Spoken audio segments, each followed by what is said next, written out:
muna. Mr. President, may I request my kid brother to witness my oath taking? Join his brother.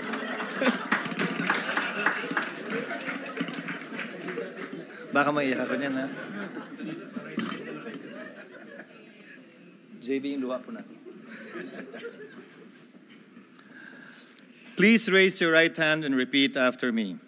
I, please state your name. I, Jinggoy Ejercito Estrada, Having been elected to the position of Senate President pro tempore, having been elected to the position of Senate President pro tempore, do hereby solemnly swear do hereby solemnly swear that I will well and faithfully discharge, that I will well and faithfully discharge, to the best of my ability, to the best of my ability,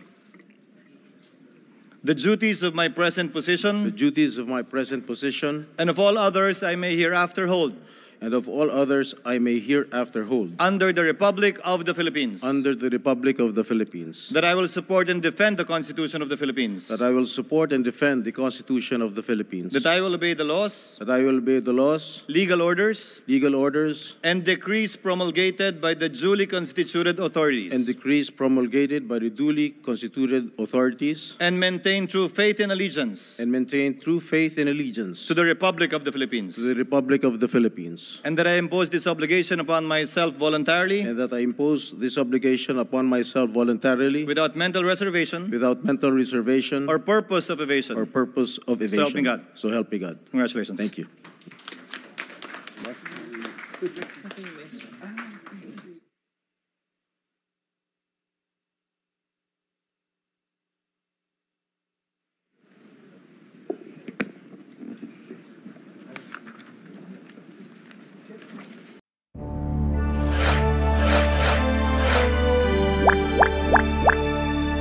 Senator Francis Chis Escudero, nilampaso po si Senator Tito Soto sa pagka-Senate President.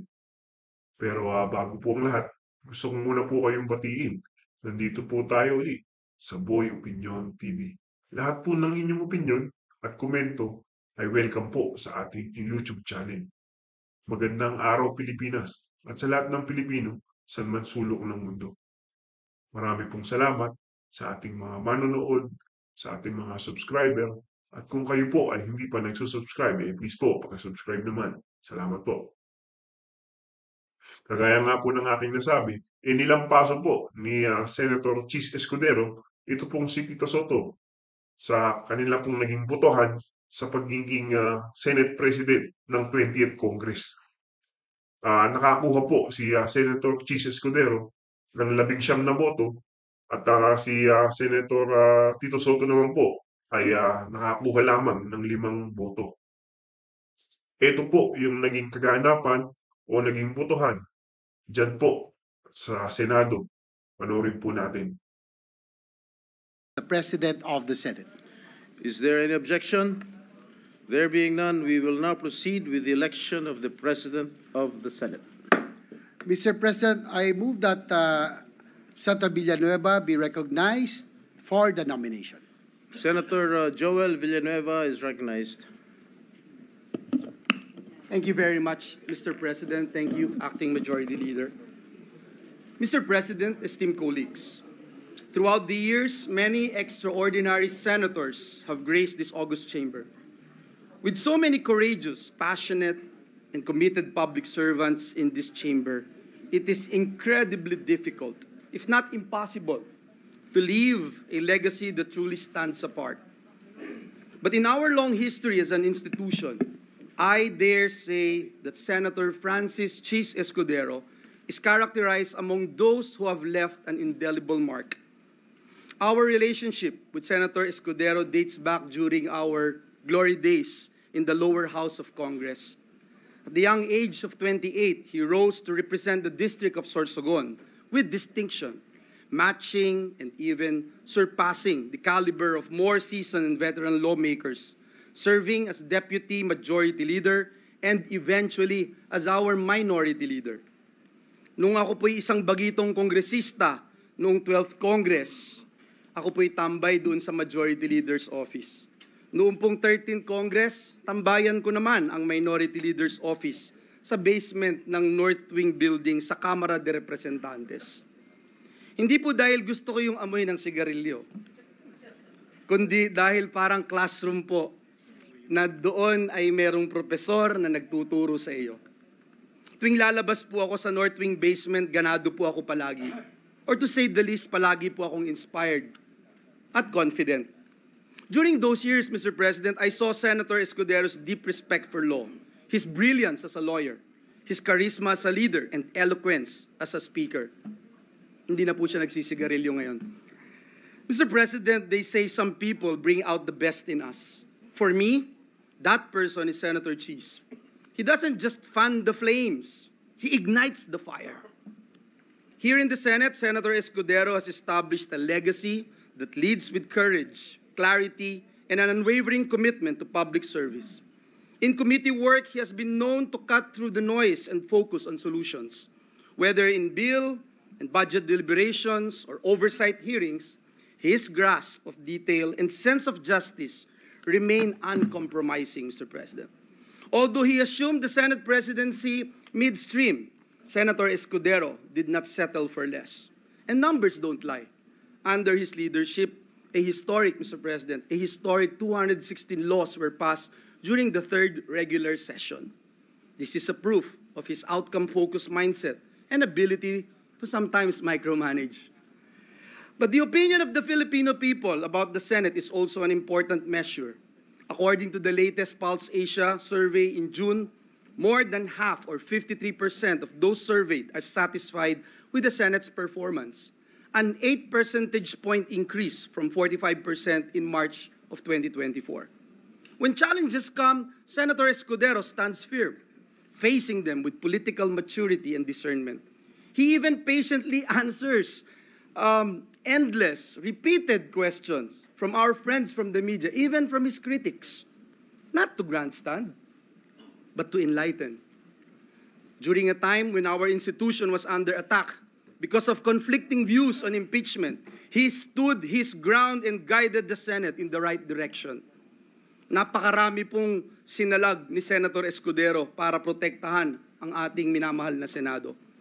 Hindi po madaling harapin, Ginoong Pangulo, ang mga mapanghusgang mga komento, masasakit na mga batikos ng ilang mga kritiko, at minsan mga below the belt na pag-aatake, lalo na po sa social media. Pero hinarap niya po ito ng may tapang, subalit, sa paraang mahinahon, matalino, at marespeto. At sa inilabas po na desisyon ng Korte Suprema tungkol sa impeachment, ang tanong, Ginoong Pangulo, hindi pa po ba klaro na tama ang landas kung saan dinala ni Senator Escudero ang buong Senado?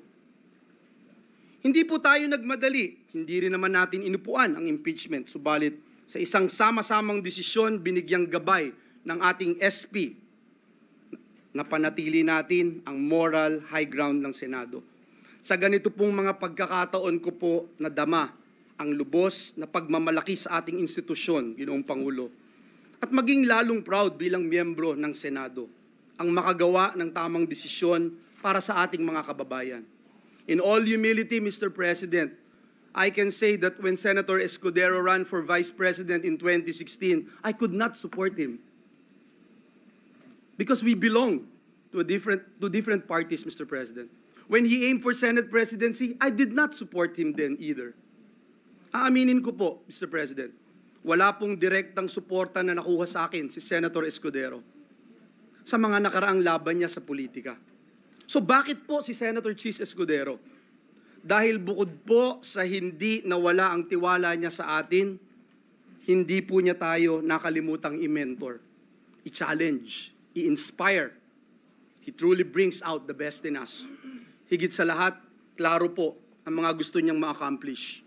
Sa kabila po ng ingay sa politika, ang gusto lang po niya ay work, work, work, work. I join his cause and I believe Senator Cheese can bring out the very best in the Senate this 20th Congress. Therefore, Mr. President, I nominate the good gentleman from Sorsogon, Senator Francis Cheese Escudero, as our Senate President. Thank you and may God bless us all. Thank you, Senator Joel Villanueva, the Acting Majority Leader.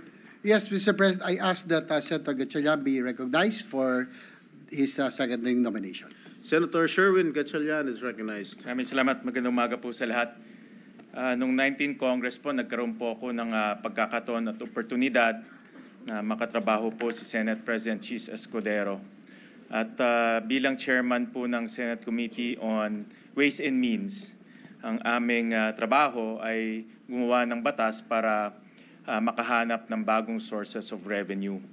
At dahil po sa kanyang liderato, guidance, at sabi na nga ni Senator Joel, pagpupursige, nakapagpasa ho kami ng 10 batas sa Committee on Ways and Means kung saan makakalikom ang gobyerno ng halos 300 billion in new sources of revenues.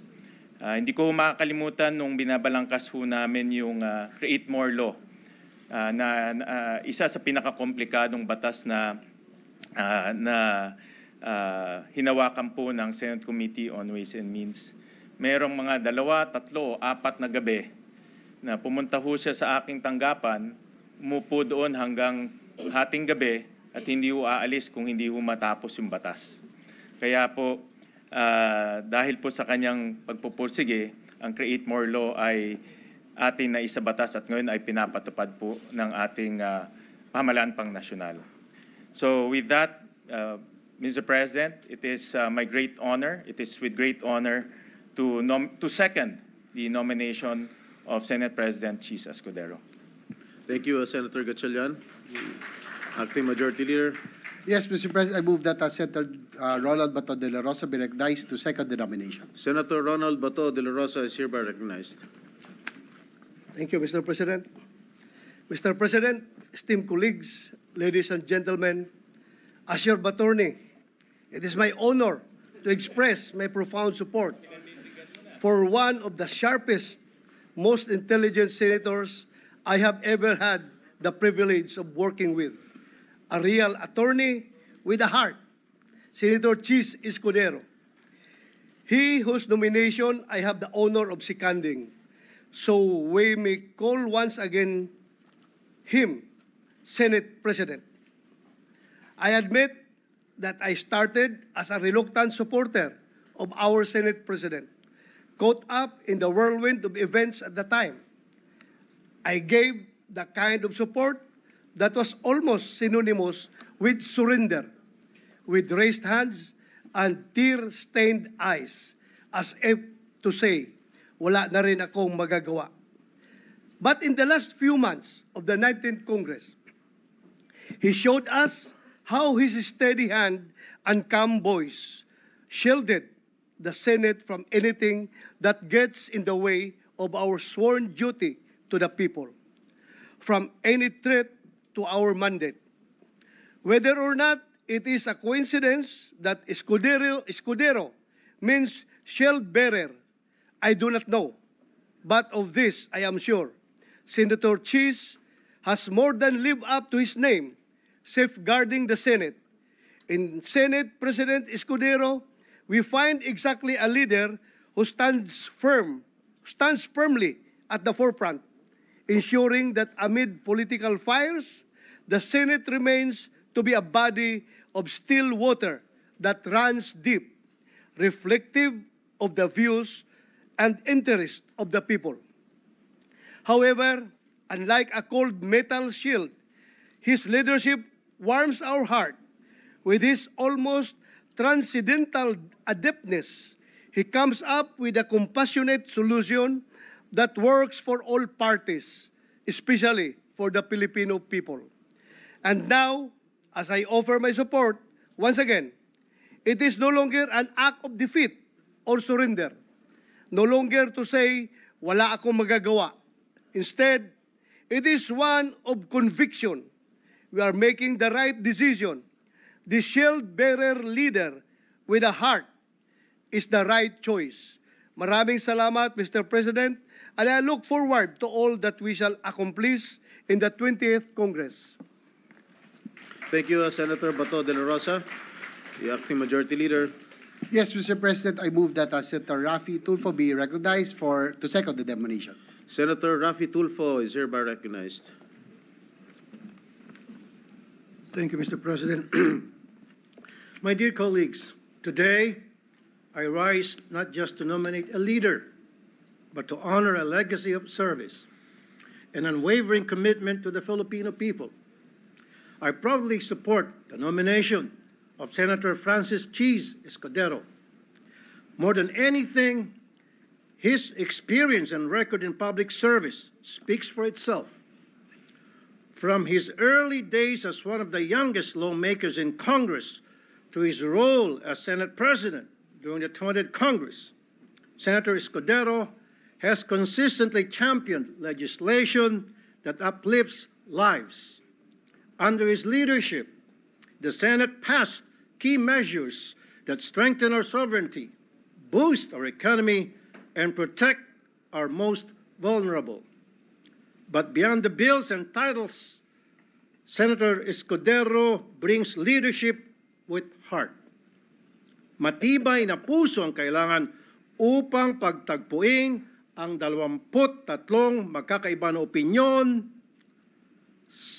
dito sa Senado at ibalanse ang mga ito sa direksyon na nais tahakin ng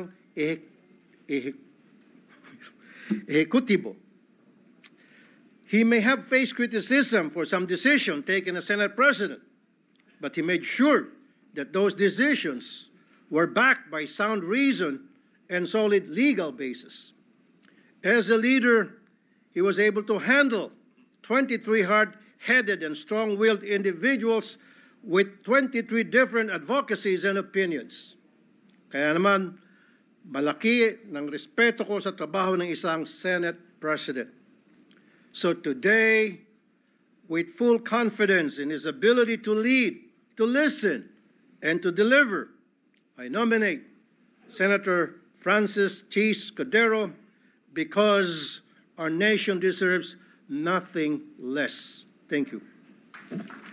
Thank you, Senator Raffy Tulfo. Majority Leader. Yes, Mr. President, I move that Senator Juan Miguel Zubiri be recognized for his nomination. Senator Juan Miguel Mig Zubiri is hereby recognized. Thank you very much, Mr. President. Akala ko mali din yung pangalan ko. You read it right. Dear my dear colleagues, I have the honor of nominating for the Senate presidency a tried and tested leader of this august chamber, a workhorse like no other, and a man who can strengthen the public trust in this institution in even the most turbulent times. No other than Senator Vicente C. Soto III. Senator Soto's track record speaks for itself. He's a veteran among veterans, beginning his career in public service as Vice Mayor of Quezon City in 1998, during which time he established the Vice Mayor's League of the Philippines, and by 1992, he began his first term in the Senate. He has been a hardline anti-drug champion throughout his public service career, spearheading the passage of the Comprehensive Dangerous Drugs Act of 2002 and the Anti-Drunk and Drug Driving Act of 2012. In the realm of the executive, he also served as the chairman of the Dangerous Drugs Board in 2008 before his return to the Senate in 2010. Other notable laws to his name are the Juvenile Justice and Welfare Council Act, the Children's Emergency Relief and Protection Act, the National Athletes Coach and Trainers Benefits and Incentives Act, and the Motorcycle Crime Prevention Act, as well as the Bayanihan to Heal As One Act and the Doktor Para sa Bayan Act. Throughout his 24 years in the Senate, as a testament to his great skill as a leader and a consensus builder, he has gained the trust of various sets of senators to serve as Majority Leader, as Deputy Minority Leader, and ultimately as Senate President. Having served in various leadership roles in the Senate, Senator Soto perhaps has developed a deep understanding of our rules and traditions, and more importantly, the gravity of upholding them. He does not just know our rules inside out, he also knows what chaos and instability will ensue if we fail to honor them. The Senate stands for more than just a legislative function. It stands for the very best of our nation's democratic ideals. And as Senate President, Senator Soto was a traditionalist in the very best sense of the word, protecting the Senate's stand and legacy as a nation's last bastion of democracy. He led And I'd like to add, for the record, that there was one time that his leadership was challenged because of his role of protecting each and every chairman, to allow each and every chairman the leeway to act in accordance to their committee structure and the ideals of their committee. And he never meddled with these traditions of the Senate. No. As a traditionalist, he's protecting always the Senate's standing and legacy as the nation's last bastion of democracy. He led with fairness and transparency and led as primus inter pares, first among equals. Walang linalamangan, ika nga. Under his leadership, the Senate had a healthy spirit and exchange of debates between the members. But also a spirit of unity that inspired trust and confidence in the Filipino people. As his majority leader during his term as Senate President, I have seen firsthand his commitment to this institution and how he led by example. For instance, he was always present and on time, walang absent. If there's anyone in this institution that claimed the perfect attendance, it is him as well since the start of his legislative career, together with myself since 1998. I guess with him it's 1992. To show his commitment to the institution as a legislator, he led definitely by example. For instance, even during the time of COVID, we were all online, Mr. President. All of us were online. I was in Cagayan de Oro as majority leader because there was a lockdown. Senator Soto, Mr. President, was present all the time in the session floor, in the exact podium where the presiding officer is sitting right now. To be able to open session, even at an elder age, he was a senior citizen. He was not afraid to come to the Senate and to start the sessions in that podium, Your Honors. Ikaw na lang ang mahihiya pag naunahan ka niya sa session hall, pag kayo'y late. And I'd like to give a short anecdote on that. As a matter of fact, those days, I would be late sometimes. As many of you know, sometimes I'm late for my meetings. But as majority leader, the Senate President Soto would always start session at 3 p.m., regardless if we were here or not. And I could recall a few times, he would start session at 3 p.m. and suspend to await my arrival. Siyempre, nakakahiya po yan. And I learned my lesson not to be late anymore. It was quite embarrassing, actually. But that was Senator Soto. He was a stickler for the rules and traditions. At bilang Senate President, lagi siyang handa para sa lahat na nangyayari at mangyayari sa Senado. From the day-to-day grind of the legislative meal to the long-term timelines for our priority measures. Ika nga, walang trabahong malit at walang problemang malaki para kay Senator Soto. Tito Sen was on top of everything and the Senate functioned smoothly under his guidance. So my dear colleagues, let us elect a leader who can help the Senate rise above the noise and establish itself once again as an institution dedicated to nothing but the best interests of the Filipino people. Let us elect Senator Vicente C. Soto III as our Senate President. Maraming salamat po at mabuhay ang Senado. Thank you, Senator Migs Subiri, Majority Leader. Yes, Mr. President, I move that Senator Lauren Legarda be recognized to second the nomination. Senator Lauren Legarda is recognized. Thank you, Mr. Presiding Officer. It is my honor to second the nomination of Senator Vicente C. Soto III for the Senate presidency. A former Senate President and the most seasoned member of this chamber, now in his 5th Senate term, Senator Soto brings unmatched institutional memory and legislative experience, as well as a firm grasp of the discipline and the decorum that this august institution demands. He understands both the weight of the Senate's traditions and the demands of principled dissent, qualities that powerfully distinguish his ability to lead the Senate. I was in my first term in 1998 till 2004. I was the majority leader in 2001, and he was the minority leader. Fast forward on my third term, he was a Senate president for many years, and I was his trusted chairman of the Committee on Finance.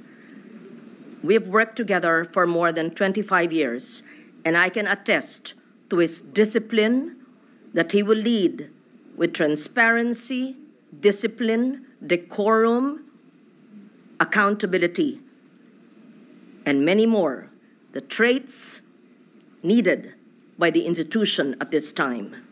This designation affirms our commitment to a Senate that is discerning and grounded in democratic principles, engaging in the work of legislation with integrity, transparency, accountability, and independence. Thank you, Mr. President. Thank you, Senator Lauren Legarda, Majority Leader. Mr. President, there are no other nominations. I therefore move that we close the period of nomination and proceed to vote for the position of the President of the Senate. Is there any second? Senator Alan, Peter? Second motion. Is there any objection? There being none, the motion is approved. We shall now proceed to vote. Roll call vote, the Honorable Senator Aquino, Senator Cayetano Alan, Senator Cayetano Pia, Senator De La Rosa, Senator Escudero, Senator Ejercito, Senator Estrada, Escudero. Senator Gatchalian, Senator Go, Senator Hontiveros, Senator Lacson, Senator Lapid, Senator Legarda, Senator Marcoleta, Senator Marcos, Escudero. What is the vote? Escudero. Hina. Escudero. Ba't mahina? Senator Padilla, Senator Pangilinan, And I'd like to explain my vote after the voting. Senator Soto, Senator Tulfo Erwin, Senator Tulfo Rafi, Senator Villanueva, Senator Villar Camille, Senator Villar Mark, Senator Zubiri, Lapid Escudero, ha?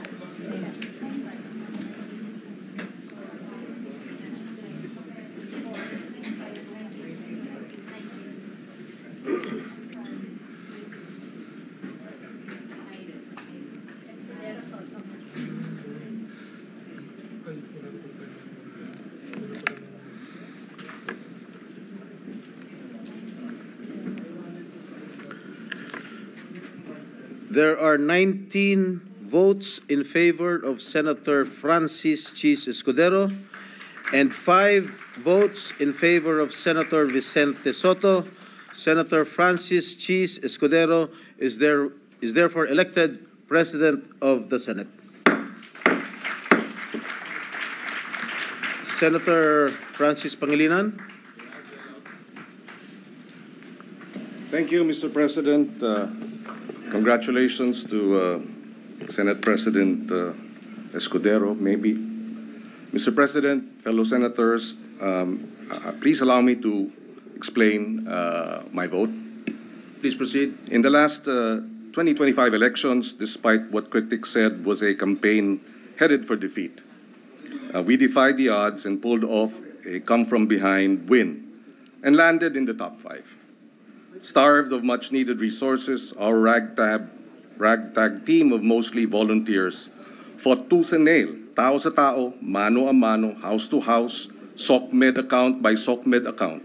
It was a bruising, hard-fought victory, and we campaigned daily for over 6 months throughout the country under one banner. Pababain ang presyo ng bigas at pagkain, palakasin ang hanay ng magsasaka, mangingisda at agrikultura. It is a banner I know well, For over 15 years now, I have carried it in the legislative branch as chairperson of the Agriculture Committee from 2010 to 2013, and then again from 2016 to 2017. In 2014 and 2015, I carried it more forcefully in the Executive Department as Food Security Secretary, heading the critical agencies such as, and namely, National Food Authority, National Irrigation Administration, Philippine Coconut Authority, and the Fertilizer and Pesticide Authority. In a period of just 1 year during our stint, with the full backing of former President Aquino, we won a major battle for the Filipino people. Panalo ang kababayan natin dahil natigil natin ang pagtaas ng presyo ng bigas at napababa pa ito ng hanggang 3 piso kada kilo sa loob lamang ng isang taon. From 2014 to 2015, we brought down rice inflation nationwide from 15% to 0.8%, running after smugglers, hoarders, cleansing the bureaucracy and corruption in the NFA rice supply management, among others, that led to a savings of 7 billion pesos of government rice imports. By September 2015, we effectively managed rice prices, and nationwide inflation was at its lowest in 20 years. Kaya kung maalala natin ng ating mga kababayan, noong mga panahon na yun, maraming nabibili ang 500 piso at 1,000 piso sa palengke. Mababa, pinakamababang inflation.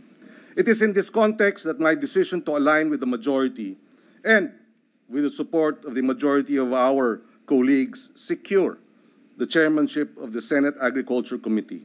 We are facing our nation is facing a food crisis, and high prices of food have led to unprecedented hunger incidents as well as unprecedented stunting among our children.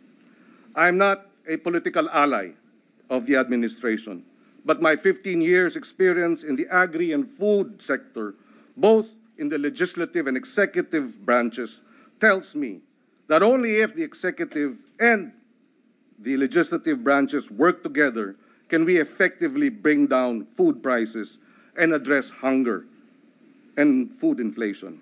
Nagawa na natin noon, at kung magbigay ng buong suporta ang ating Pangulo, magagawa natin ulit ngayon. Finally, in my 18 years as senator, I have seen Senate presidents come and go. I have seen majority and minority blocs dissolved periodically. I have witnessed political alignments rearranged and reconfigured repeatedly.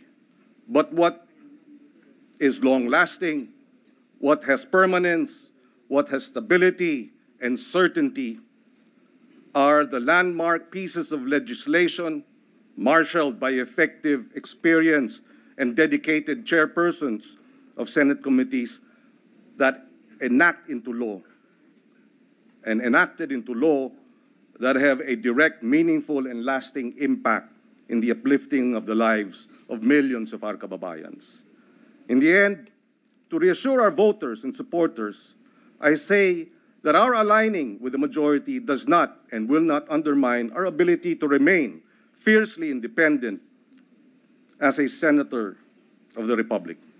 In my nearly 2 decades as senator and nearly 5 years as majority leader, and I'm certain former Senate President Soto, Senators Legarda and Lacson will agree with me, we have seen and worked with the likes of Senator Joker Arroyo, Senator Nene Pimentel, Senator Miriam Defensor Santiago, Senator Sergio Osmeña III, who, joining the majority, while aligned with the majority, were on many burning issues of the day, a majority of one. They all serve as inspiration for this representation to remain fiercely independent and, if need be, act as a majority of one in the service of the nation. Maraming salamat, Mr. President. Maraming salamat, dear colleagues. Thank you, Senator Pangilinan, Majority Leader. Mr. President, I move that we suspend the session to allow the Senate President to take his oath. Is there an objection? Hearing none, session is hereby suspended.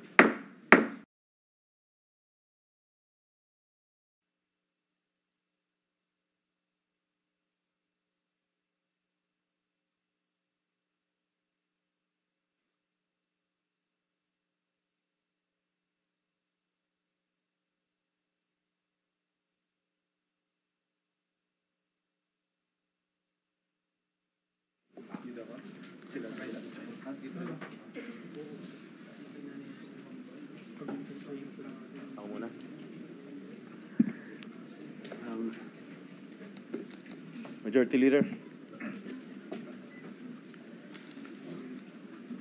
Majority Leader.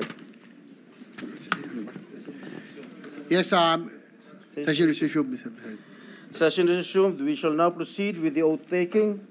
Considering the solemnity of the occasion, may we ask the members of the Senate and our guests to please stand. The Honorable Senator Pia Cayetano will administer the oath to the Senate President-elect. Senator Escudero, please raise your right hand and follow after me. I state your name. I, Francis Cheese G. Escudero, Having been elected to the position of, having been elected to the position of Senate President, do hereby solemnly swear do hereby solemnly swear that I will well and faithfully discharge, that I will well and faithfully discharge, to the best of my ability, to the best of my ability, the duties of my present position, the duties of my present position, and of all other I may hereafter and of all others I may hereafter hold under the Republic of the Philippines, hold under the Republic of the Philippines, that I will support that I will support and defend the Constitution of the Philippines, and defend the Constitution of the Philippines, that I will obey the laws, that I will obey the laws, legal orders and decrees legal orders and decrees promulgated by the duly constituted authorities, promulgated by the duly constituted authorities, and maintain true faith and allegiance and maintain true faith and allegiance to the Republic of the Philippines, to the Republic of the Philippines, and that I impose this obligation upon myself voluntarily and that I impose this obligation upon myself voluntarily, without mental reservation or purpose of evasion. without mental reservation or purpose of evasion. So help me God. So help me God. Congratulations.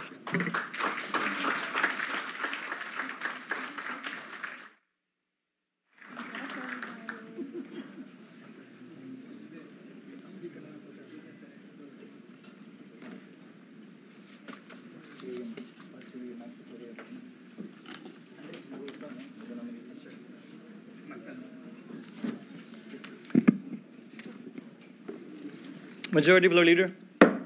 Mr. President, the Senate will now elect the Senate President pro tempore. May I ask this Senator Ronald Bato de la Rosa be recognized to make the nomination. Senator Bato de la Rosa is recognized for his nominating speech. You may proceed, sir. Thank you, Mr. President.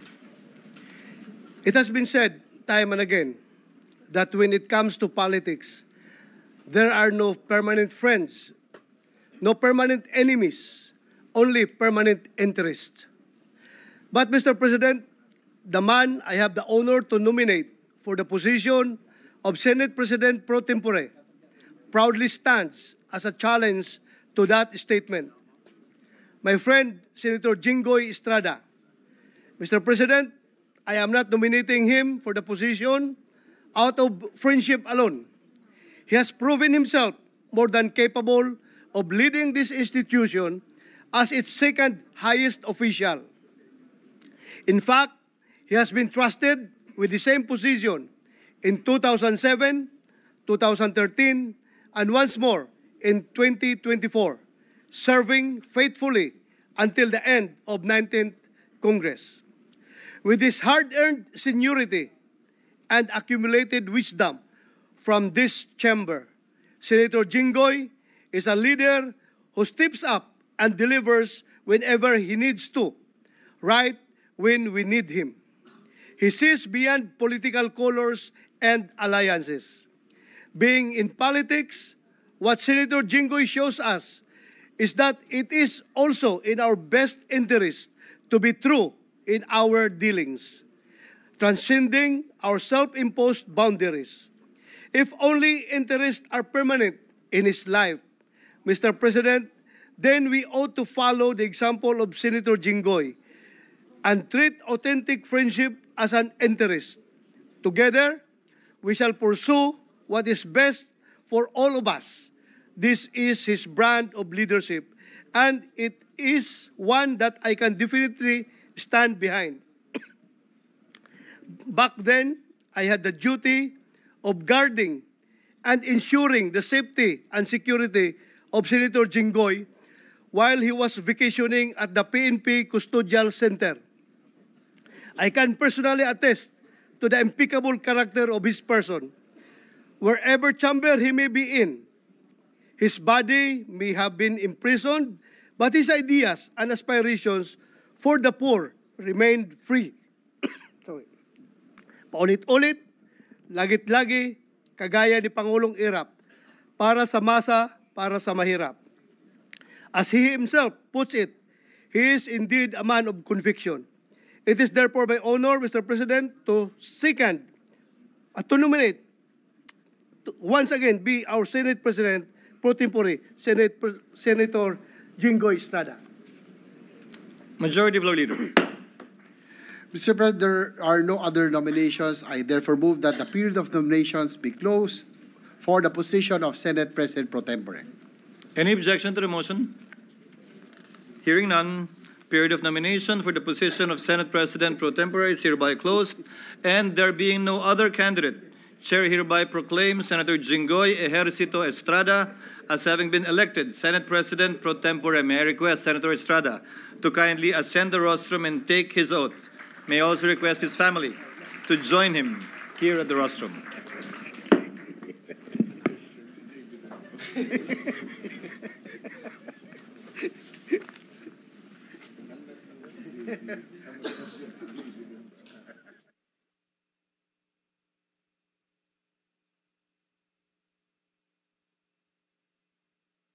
Best of my ability. The duties of my present position The duties of my present position and of all others I may hereafter hold and of all others I may hereafter hold under the Republic of the Philippines. under the Republic of the Philippines. That I will support and defend the Constitution of the Philippines. That I will support and defend the Constitution of the Philippines. That I will obey the laws, That I will obey the laws, legal orders, legal orders, and decrees promulgated by the duly constituted authorities. and decrees promulgated by the duly constituted authorities, And maintain true faith and allegiance and maintain true faith and allegiance to the Republic of the Philippines. to the Republic of the Philippines. And that I impose this obligation upon myself voluntarily, And that I impose this obligation upon myself voluntarily, without mental reservation without mental reservation or purpose of evasion. or purpose of evasion. So help me God. So help me God. Congratulations. Thank you.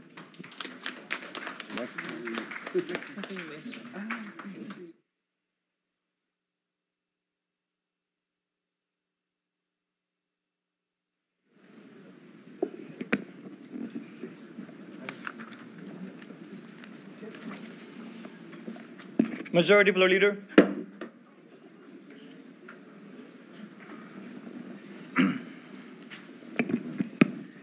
Mr. President, the Senate will now elect the chairperson of the Committee on Rules. To make the nomination, I ask that Senator Alan Cayetano be recognized. Senator Cayetano is recognized for his nominating speech. You may proceed, sir. Mr. President, I'd like to thank God and thank our colleagues for this opportunity to nominate a man who, to many of us, is an untamed brother. When we agree with him 101%. When we disagree with him in a manner that brothers fiercely disagree. But one thing we can say is that he is always there for us. He is always in the session hall. He loves the work of building consensus. He wants the right laws to be passed. He wants to protect this nation. His record speaks for itself, Mr. President. So, Mr. President, it's a great privilege to be one of those who will nominate, but also to ask our people to not only look at present news, social media, judge day by day certain actions, but put Joel Villanueva under the microscope. And when you put him under the microscope, you will see that he is seeking to build this nation. He is seeking God's kingdom here on earth. And I think, Mr. President, we will be very productive in the weeks, months to come, having Senator Joel Villanueva again as our majority leader. Thank you, Mr. President. So I hereby nominate him as our majority leader. Noted and entered into the records. Majority Floor Leader. Mr. President, I move that we close the period of nomination. Any objection? There being none, period of nomination for the position of chairperson of the Committee on Rules is hereby closed. And there being no other candidate, the chair hereby proclaims Senator Joel Villanueva as having been elected to the position of chairperson, Committee on Rules. And under the rules of the Senate is the majority floor leader. May I now request Senator Villanueva to ascend the rostrum to take his oath. May also request his wife and family members to join him in the rostrum.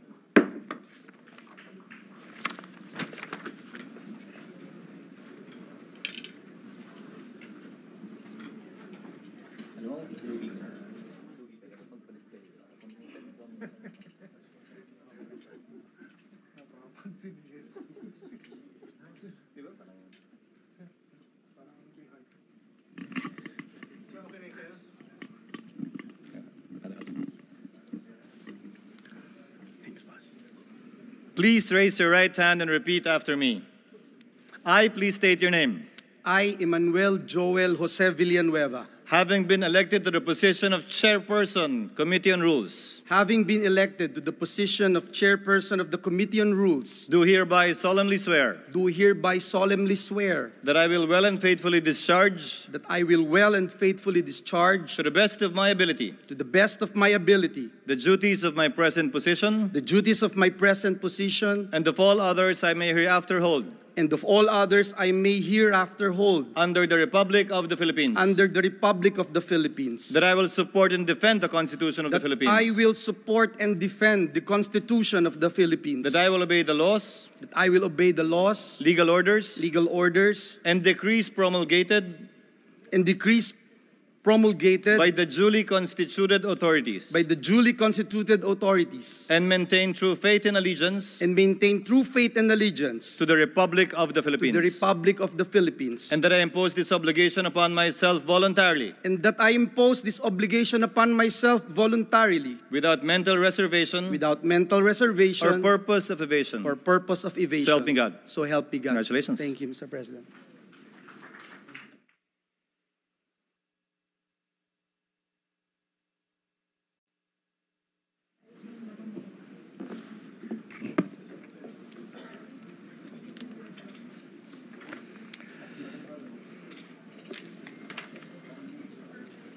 Majority Floor Leader.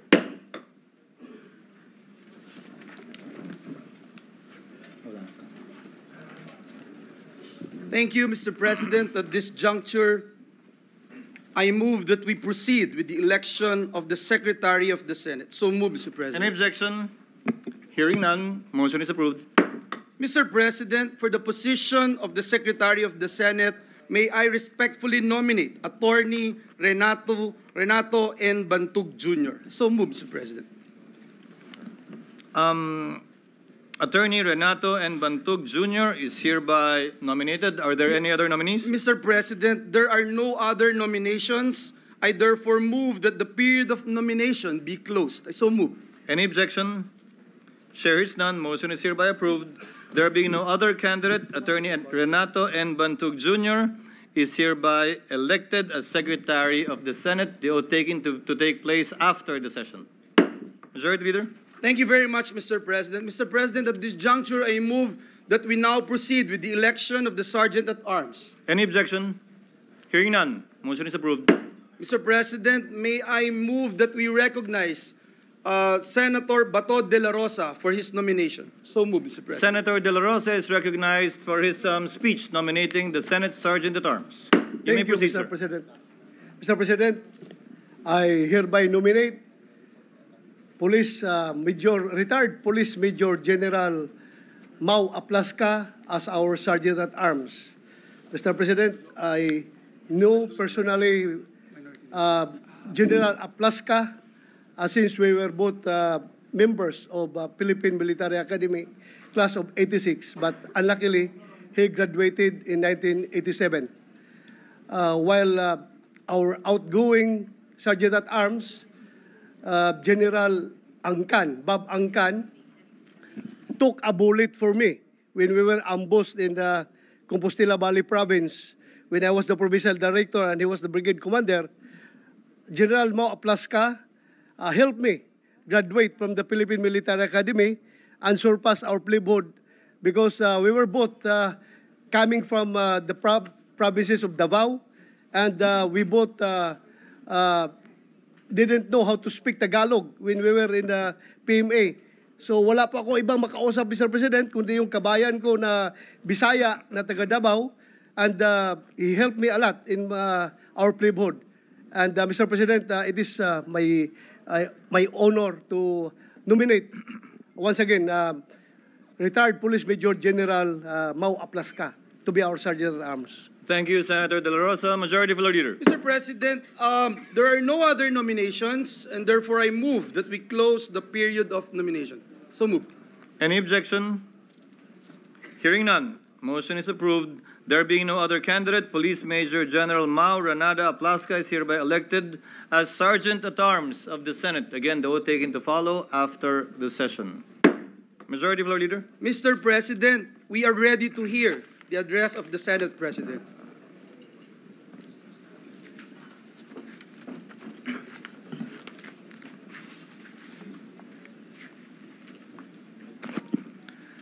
Bago ko magsimula, nais ko magpasalamat sa aking mga kasamahan sa patuloy po ninyong paniniwala at pagtitiwala. Esteemed members of the Diplomatic Corps, members of the Cabinet, my dear colleagues in the Senate, both past and present, my fellow workers in government, mga minamahal kong kababayan, Diyos marhay na aga sa Saindo Gabos, good morning. As we open the 20th Congress of the Republic of the Philippines, allow me to begin, as I do every morning, with a prayer for serenity. If you're familiar with it, kindly bear with me. Lord, grant us the serenity to accept with patience the things we cannot change. Grant us the courage to change the things that we can, and most importantly, grant us the wisdom to know the difference. These words have comforted me all of my life, especially now, as we enter another turbulent chapter in our nation's history. These words also offer clarity in times of confusion and calm in moments of crisis. Of late, there seems to be no shortage of either. It seems our days are full of contention and conflict, issues that divide, politics that polarize, and partisanship that distracts us from our work. Some will say we are a divided nation, and that this is reflected even in our chamber. To this I say, in a democracy, disagreement is not division, and that debate is not synonymous with dysfunction. On the contrary, I believe that disagreements, debates, and disputes are evidence that our democracy is alive and well.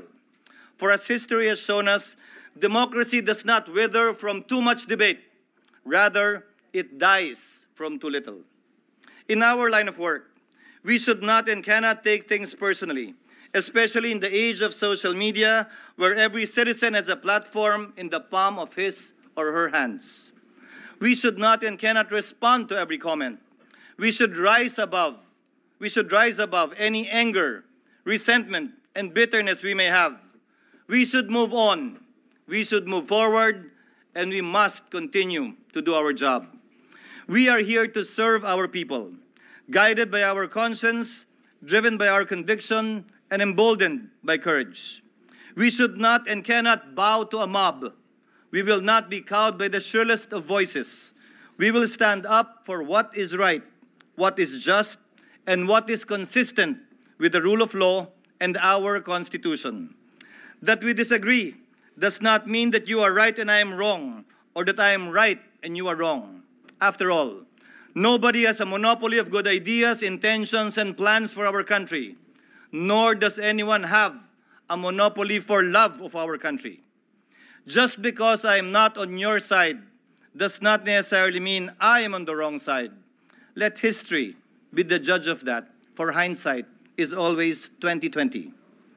We are the nation's conscience, and it's the final check of abuse and tyranny of the so-called majority at times, unyielding to threats, unmoved by noise, and unafraid to say no if it is the right thing to do.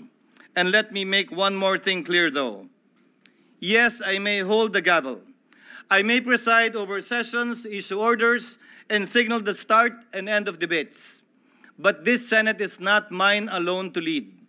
The direction we will take will never be determined by a single hand, much less my hand, but by 24 heads, each with a mandate, each with a mind, each with a voice that matters.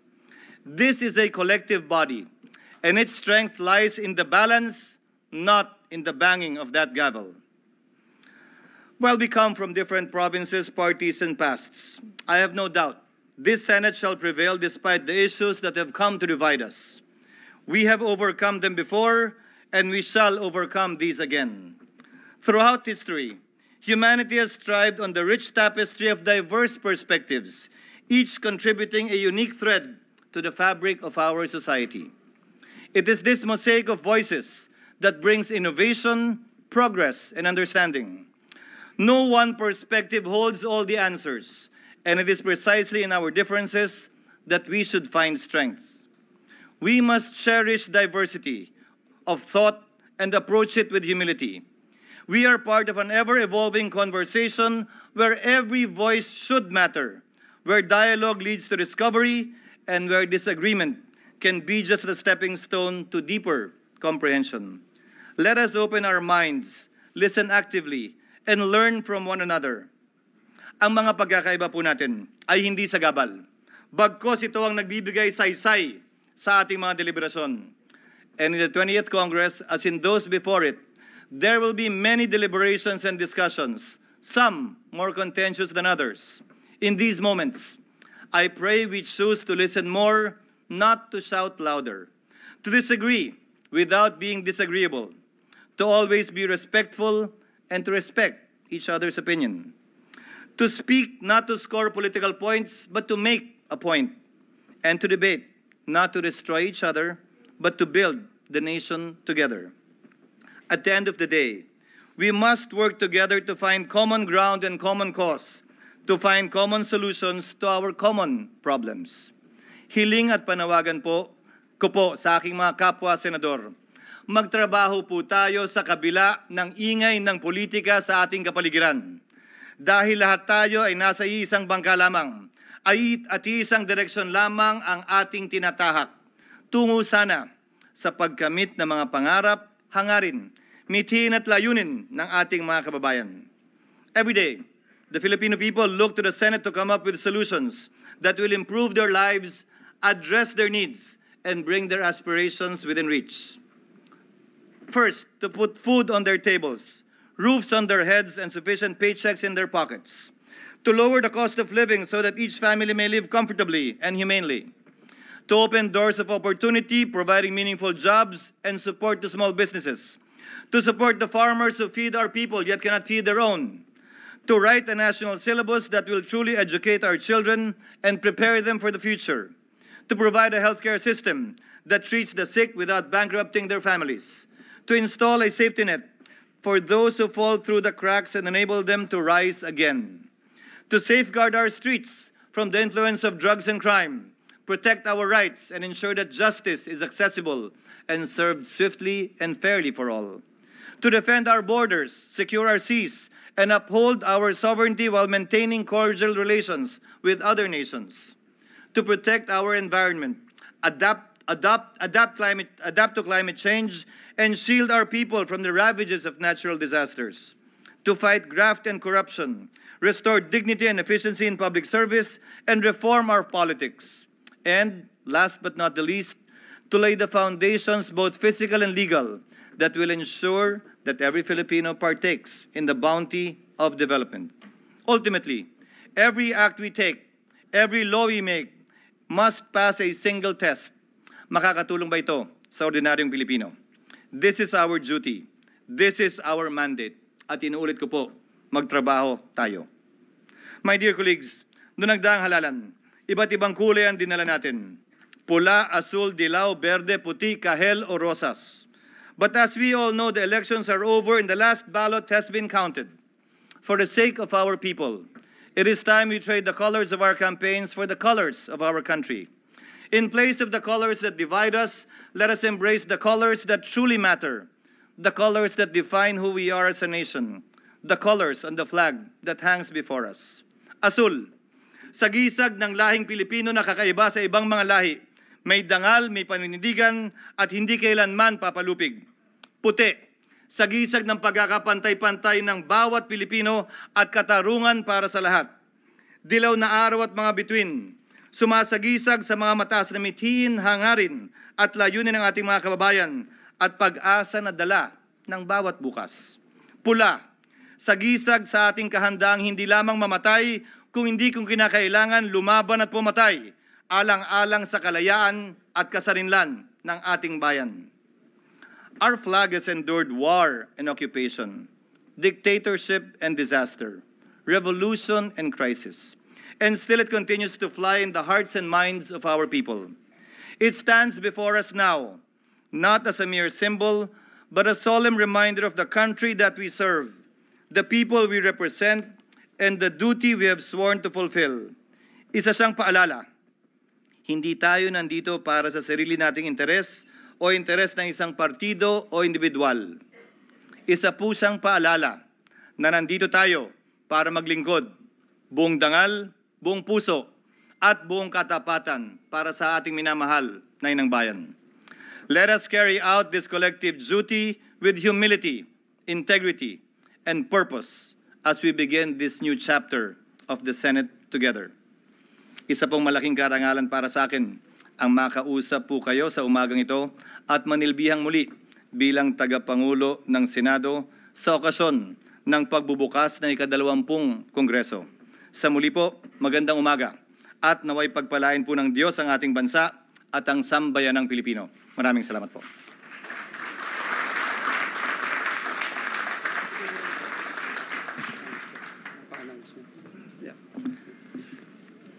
Mr. President. Majority Floor Leader. Mr. President, in line with the call from the Senate President, may we invite all members of the Senate to attend all members caucus tomorrow at 1 p.m. in the Senate President's office. Just to put that on record, Mr. President. Mr. President, at this juncture, may I move that we recognize the distinguished gentleman from Bukidnon, Senator Mig Zubiri, who is seeking the floor. What is the pleasure of the Honorable Zubiri? Thank you very much, Mr. President. Mr. President, we'd just like to manifest on those who dissented on the election of the Senate President that we would like to nominate for our minority floor leader no other than Senator Vicente Soto III, just for the record. Thank you, Mr. President. Noted and entered into the records. Senator, what is the pleasure of Senator Soto? Mr. President, thank you. I'd like to thank my Majority Leader and former Senate President, Mig Zubiri, for that. I have been a good soldier of this august body since 1992. And I am always honored by any position entrusted to me by my esteemed colleagues. So I pledge to perform the duties and responsibilities of being the Minority Leader.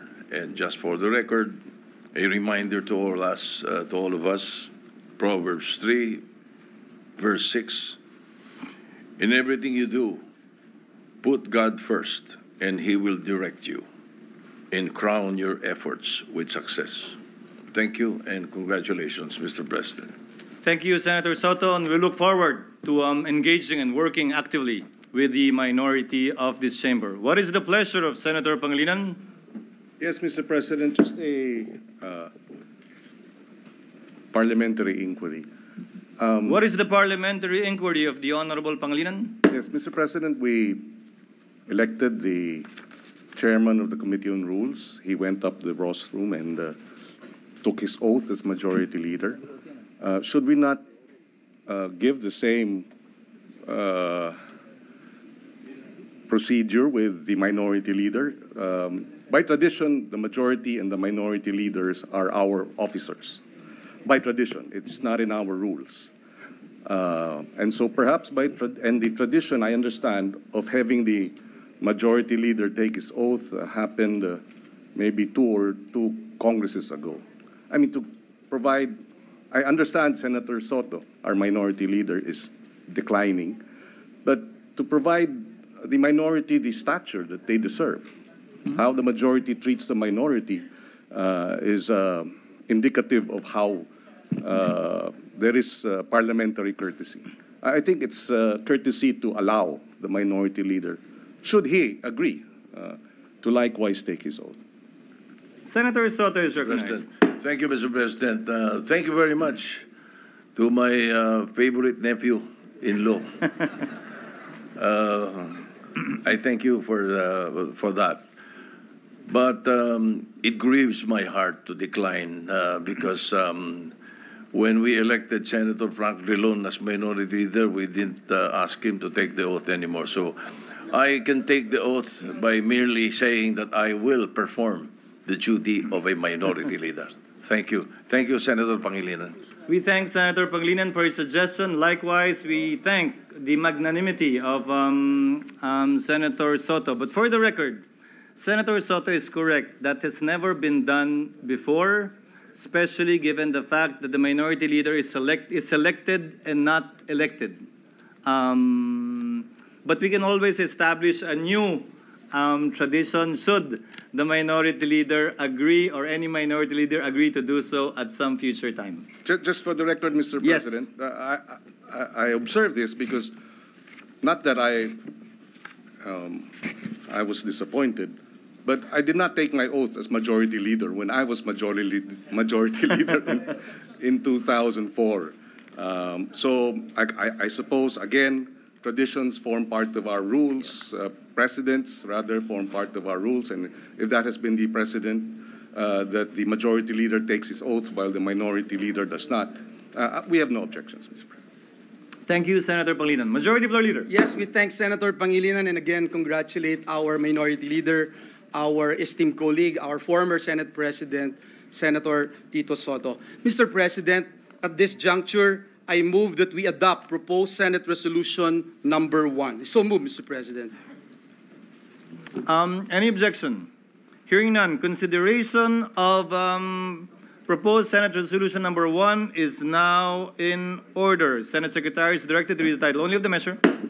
Resolution informing President Ferdinand Romualdez Marcos Jr. that the Senate has been organized with the election of its officers, and that this body has entered upon the exercise of its functions for the first regular session of the 20th Congress of the Philippines. Majority Floor Leader.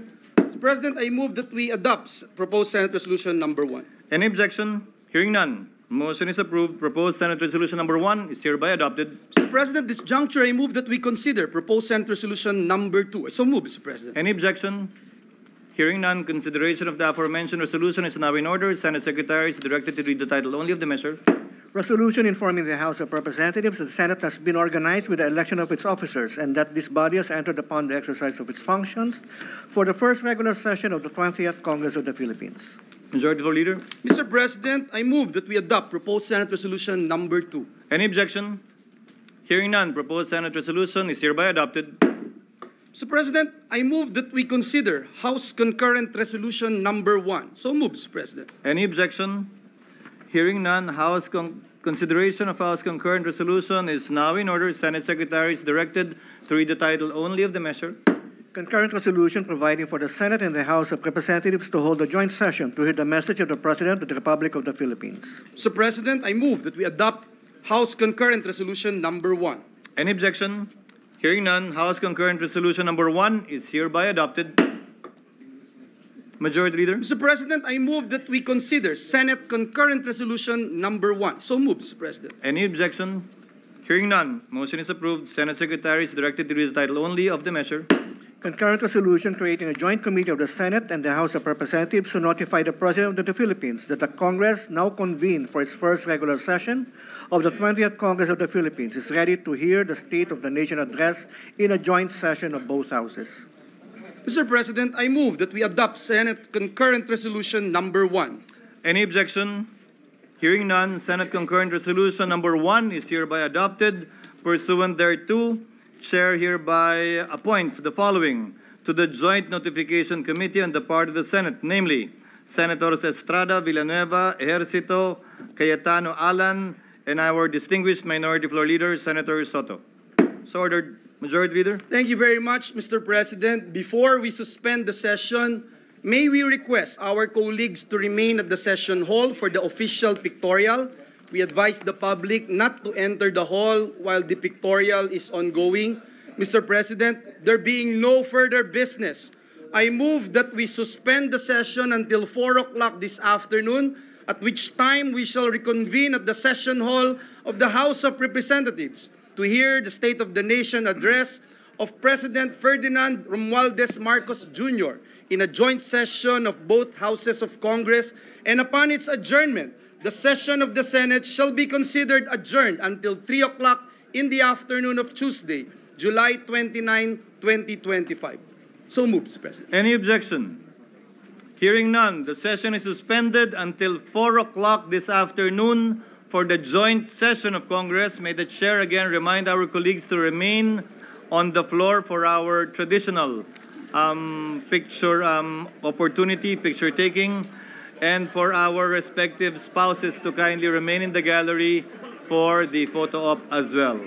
The members of the Senate are advised to proceed and to be seated at the Senate Session Hall of the House of Representatives on or before 3:30 p.m. Session is suspended. Yan nga po, yung naging kaganapan dito sa Senado. Ipinroklama na po muli si Senator Chis Escudero bilang Senate President. Si Senator Jingo Estrada naman po bilang Senate Pro Tempore. At si Senator Joel Villanueva po bilang Majority Floor Leader.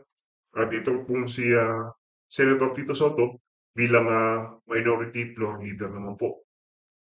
So, ako po, sana po, gampanan po nila yung mga tungkulin na inatas po sa kanila ng Senado.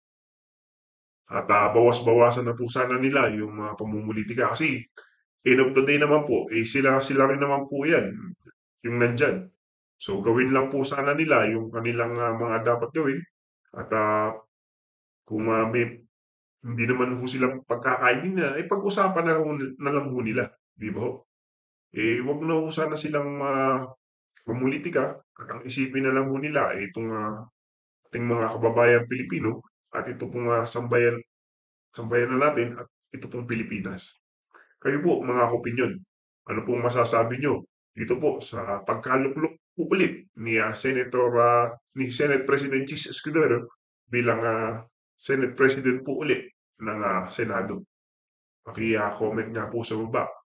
Muli po, ako po ay nagpapasalamat sa ating mga manonood, sa ating mga subscriber. At kung kayo po ay hindi pa nagsusubscribe, please po, pakisubscribe naman. Sige po, mga opinyon, God bless you.